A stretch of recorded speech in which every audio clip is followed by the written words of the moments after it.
दोस्तों, legal and legal में एक बार फिर से आपका स्वागत है। आज हम चर्चा करेंगे नॉमिनेशन के बारे में।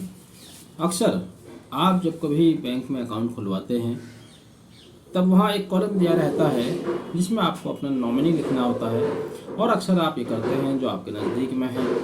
अगर आप शादीशुदा हैं तो जाहिर अपनी पत्नी को नॉमिनी बनाते हैं, और शादीशुदा नहीं हैं तो अपनी माता या पिता या किसी छोटे भाई को नॉमिनी बनाते हैं। इसी तरह से जब आप इंश्योरेंस पॉलिसी लेते हैं वहाँ तो आपका कॉन्सेप्ट क्लियर होता है, क्योंकि इंश्योरेंस तो लेते ही इस बिना पड़ेंगे, कल को आप नहीं रहेंगे तो ये पैसा किसको दिया जाएगा। जब वहाँ आप नॉमिनी बनाते हैं, सोच समझ कर नॉमिनी बनाते हैं कि आपके बाद जब आप नहीं रहेंगे तो इंश्योरेंस पॉलिसी का पैसा किसको मिलना चाहिए।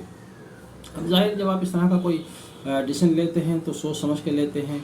जिसको आप अपना उत्तराधिकारी समझते हैं उसका नाम नॉमिनी वाले कॉलम में फिल कर देते हैं। ऐसे बहुत सारे मामले आए हैं न्यायालय के सामने। जब किसी व्यक्ति की मृत्यु हो जाती है, बिना वसीयत करे चला जाता है, वहाँ पर उसकी इंश्योरेंस पॉलिसी सामने आती है या बैंक अकाउंट सामने आते हैं, तब ये प्रश्न पैदा होता है कि इस छोड़ी गई संपत्ति का स्वामी कौन है। क्या केवल नॉमिनी ही स्वामी है या उसके और भी उत्तराधिकारी होंगे, उनका भी कोई हक या अधिकार इसमें पैदा होता है। तो इस विषय पर सुप्रीम कोर्ट के बहुत से जजमेंट हैं। सबसे ज़्यादा लीडिंग जजमेंट जब आप इस बात की जिक्र करते हैं, इस विषय पर चर्चा करते हैं, तो आपको उषा देवी शरबत देवी बनाम उषा देवी, जो कि 1983 का जजमेंट है, लीडिंग जजमेंट है, जिसमें सुप्रीम कोर्ट ने यह स्पष्ट कर दिया था कि नॉमिनेशन किसी व्यक्ति के ऊपर उसका उत्तराधिकार को कन्फर्म नहीं करता है, निश्चित नहीं करता है कि वही उत्तराधिकार है, बल्कि नॉमिनेशन का उद्देश्य केवल ये है कि जब कोई व्यक्ति नहीं रहता है तो उसके द्वारा छोड़ी गई संपत्ति किसके हाथों में दी जानी है।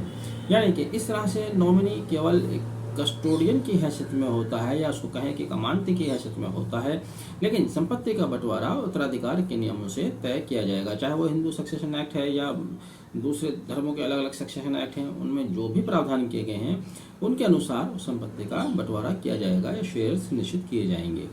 आपको ये भी मालूम है कि इंश्योरेंस एक्ट 1938 की सेक्शन 39 के तहत आपको नॉमिनी अपॉइंट करना होता है। इसी तरह से बैंकिंग रेगुलेशन एक्ट 1949 के सेक्शन 45Z के अनुसार आपको नॉमिनेशन करना होता है, या आप कंपनी एक्ट 2013 की धारा 72 के तहत नॉमिनी अपॉइंट करते हैं।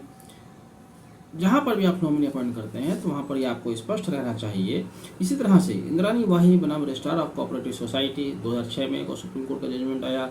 उसमें सुप्रीम कोर्ट ने रिट्रीट किया कि नॉमिनी केवल किसी संपत्ति का कस्टोडियन होता है, उत्तराधिकारी नहीं हो सकता। लेकिन लॉ कमीशन की 82nd रिपोर्ट में ये कहा गया था कि नॉमिनी के दायित्व, नॉमिनी के अधिकार स्पष्ट होने चाहिए। फिर वो उसी तरह से चलता रहा। कुछ दिनों तक ही माना जाता रहा कि नॉमिनी ही संपत्ति का स्वामी है, या सुप्रीम कोर्ट का आदेश से माना गया कि नॉमिनी संपत्ति का स्वामी नहीं है।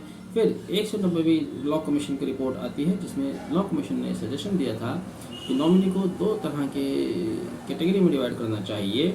पहला बेनिफिशियल नॉमिनी और दूसरा कलेक्टर नॉमिनी। तो उसके बाद से संशोधन किया गया सेक्शन 39 में। अब नॉमिनी जब आप फिल करते हैं तो वहाँ पर यह भी ऑप्शन लिखा रहता है कि नॉमिनी किस नेचर का नॉमिनी है, बेनिफिशियल नॉमिनी है या कलेक्टर नॉमिनी है।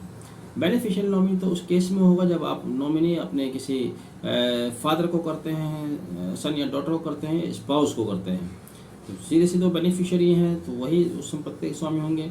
और कलेक्टर नॉमिनी उस केस में जब वो संपत्ति जिस व्यक्ति द्वारा प्राप्त की जाती है तो वह संपत्ति का स्वामी नहीं होता है, सिर्फ उसको कलेक्ट करता है, सेफ हाथों में राशि जाती है। तो मैं समझता हूँ आपको स्थिति किसी हद तक क्लियर होगी।